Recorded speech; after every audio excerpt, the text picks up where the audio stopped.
6 जजों ने जो मसला उठाया है इसे एक नए सुबह का आगाज़ समझना चाहिए और जिस तरह से सुप्रीम कोर्ट ने फौरी एक्शन लिया है वो भी काबिल तहसीन है। वज़ीर आज़म से फौरी मुलाकात से ज़ाहिर होता है कि अदलिया को इस मामले पर तशवीश है। तवक्को यही करनी चाहिए कि इस मसले का हल निकाल कर हम बेहतरी की तरफ गामज़न हों। ब्यूरोक्रेसी अपनी गलतियों की जिम्मेदारी फौजी और सियासी हुक्मरानों पर डाल देती है। तेरा जज या मेरा जज। बिस्मिल्लाहिर्रहमानिर्रहीम। आप देख रहे हैं मेरा यूट्यूब चैनल या फेसबुक पेज हसीबुल्लाह सरगानी। मैं अपने तमाम व्यूवर्स को वेलकम करता हूं। आज हम बात करेंगे जो एक टॉप ट्रेंड बनी हुई है जजेस के हवाले से, तेरा जज या मेरा जज। मसला सियासी हो या अदालती, सहाफ़ती हो या इंतज़ामी, हमारे यहाँ तकसीम इस कदर ज़्यादा है कि फ़ौरन ये जायज़ा लिया जाता है कि ये तेरा जज है या मेरा जज है। इस्लामाबाद हाई कोर्ट के 6 जजों ने रियासती मुदाखलत पर एहतजाज किया तो एक बार फिर तजादात की तकसीम वाज़े हो गई। ये जायज़ा लिया जाने लगा कि ये तेरा जज है या मेरा जज, हालांकि मेरे तेरे को छोड़कर उन्हें हमारे जज ही कहना, सोचना और लिखना चाहिए। यही तकसीम सहाफ़ियों के बारे में भी अपनाई गई है। इन सहाफ़ियों ने कुछ को मेरा सहाफ़ी और कुछ को तेरा सहाफ़ी बना रखा है। मेरा सहाफ़ी झूठा प्रोपेगेंडा और फेक न्यूज़ भी दे तो वाह वाह, और तेरा सहाफ़ी सच भी लिखे और लिफाफा। यही हाल सियासतदानों ने ब्यूरोक्रेसी का बना रखा है। मेरा अफसर और तेरा अफसर की तकसीम ऐसी है कि जो नई हुकूमत आती है वो माजी में तैनात अफसरों को अपने दुश्मन समझती है और अपने पसंदीदा अफसरों को तैनात कर देती है। बदकिस्मती से जर्नैलों के बारे में भी यही रवैया है कि एक ज़माने में इंसाफी जनरल बाजवा की तारीफ़ें करते नहीं थकते थे, आजकल इन पर इल्ज़ाम लगाते नहीं थकते। नूनी भी जजों, जर्नैलों, अफसरों और सहाफ़ियों के बारे में भी इसी अफरा तफरी का शिकार हैं। जब तक तजादात में ये तकसीम रहेगी यहाँ बेहतरी नहीं आएगी। हम सबको दिल बड़ा करना चाहिए कि कोई जज, अफसर, जर्नैल या सहाफ़ी हमारे खिलाफ फैसला कर दे या कुछ लिख दे तो इसे भी कबूल करना चाहिए। मुआशरा इख्तलाफात को कबूल करके ज़िंदा रह, मगर इख्तलाफात को जुर्म बनाना कौमी बीमारी के मुतरादिफ है। याद रखें, काल के दुश्मन आज के दोस्त होते हैं और काल के दोस्त आज के दुश्मन भी हो सकते हैं।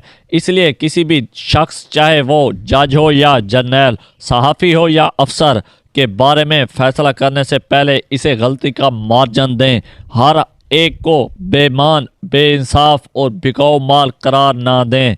हो सकता है कि इसकी ईमानदाराना राय ही आपके खिलाफ हो। 6 जजों की शिकायत को देखें, ये ना देखें कि वो तेरे जज हैं या मेरे। इनकी शिकायत का अजाला और तफ्शीश होनी चाहिए, ना कि हम इनके माजी को। तजादात तारीख के इस मोड़ पर हैं कि जहाँ हमें अपने तजादात ख़त्म करने होंगे। ये तेरा मेरा महज़ब मुआशरे में नहीं चलता। मुआशरे का सब कुछ हमारा होता है। जिस कदर जल्दी हम इस हकीकत को अपना लेंगे, बाहैसियत कौम हमारे लिए इतना ही बेहतर होगा। हमारी सबसे बड़ी समाजी, इंतज़ामी और सियासी खराबी यही है कि हर कोई दूसरे के काम में मुदाखलत करता है। समाज में भी हमारा एक दूसरे से यही रवैया है। इदारों का भी आपस में यही रवैया है। फौज, सियासत, अदलिया और सहाफ़त में मुदाखलत करती आ रही है। सियासतदान फौज और अदलिया में मुदाखलत करते आ रहे हैं और अदलिया सियासत पर गलत तौर से असरअंदाज होती आ रही है। एक चीफ जस्टिस ने तो पूरी इंतज़ामिया और फौजी मशीनरी को इस कदर बेबस कर दिया था कि वो खुद बेताज बादशाह बन गया था। चारों सूबों के अफसर रोज़ाना इसके दरबार में हाजिरी के पाबंद थे और वो अपनी मन मर्जी के फैसले देकर मुल्क को दुरुस्त सिमत देने की कोशिश करते थे। प्रोपेगेंडा के इस अमल को इसने सबोताज करके रख दिया, सियासत की झोलियां हिला डाली। इसी तरह कई आमिर जनरलों ने मुल्क की सकाफत, सियासत और मुआशरे को तबाह करके रख दिया है।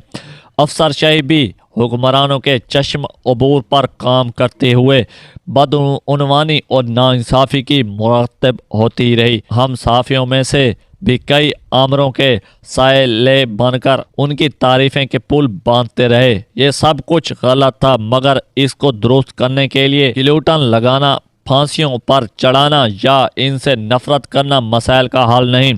इसका हल यही है कि माजी की गलतियों की माफ़ी दी जाए और आइंदा गलतियां ना करने का वादा किया जाए।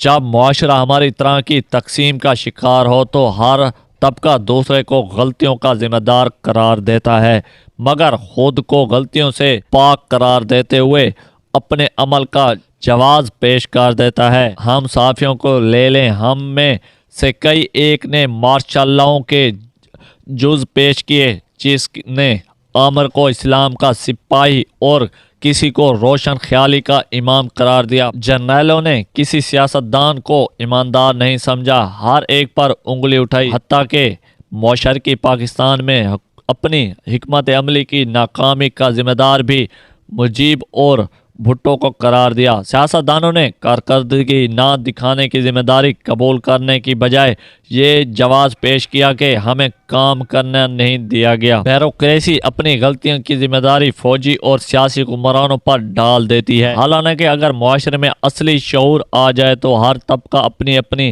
गलतियों को माने और इन गलतियों को दूर करने की कोशिश करे। एक दूसरे को गलत ठहराने से मसाइल हल नहीं होंगे।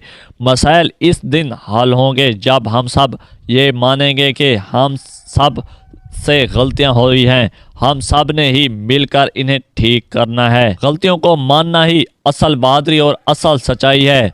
दुनिया की जिस कौम ने भी तरक्की की है, इसने पहले अपनी गलतियों को माना है और फिर इनको ठीक करने की तरफ कदम बढ़ाया है। 6 जजों ने जो मसला उठाया है, इसे एक नए सूबा का आगाज़ समझना चाहिए और जिस तरह से सुप्रीम कोर्ट ने फौरी एक्शन लिया है वो भी काबिल तहसीन है।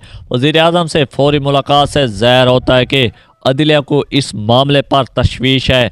तवक्को यही करनी चाहिए कि इस मसले का हल निकाल कर हम बेहतरी की तरफ गामज़न हों। मामला सिर्फ अदलिया में एजेंसियों की मुदाखलत का नहीं है, बल्कि एक शोबे की दूसरे में मुदाखलत का है, बल्कि हर एक शोबे की दूसरे में मुदाखलत का है। इस हवाले से आइन में हर इदारे की हदूद और जिम्मेदारियों का तयन कर दिया गया है। जो कोई भी दस्तूर से हटता है इसका मुसाहबा करना चाहिए। हमें यह तय कर लेना चाहिए कि दस्तूर ही वही वह चीज़ है जिस पर चलकर हम सियासत, माइशत, अदालत और सहाफ़त को बेहतर कर सकते हैं। हम खुशकिस्मत हैं कि हमारे पास तहरीर शुदा मुत्तफ़िका दस्तूर मौजूद है, जिसमें हर तबके की जिम्मेदारियों और हदूद का तयन कर दिया गया है। हम सबको बार बार दस्तूर पढ़ना चाहिए और तय करना चाहिए हमने हूबहू इसी पर अमल करना है। यही फलाह और तरक्की का वहद रास्ता है। अगर आपको मेरी वीडियो पसंद आए तो लाइक करें, कमेंट करें और वीडियो को शेयर करें। इंशाल्लाह मिलते हैं नेक्स्ट वीडियो में।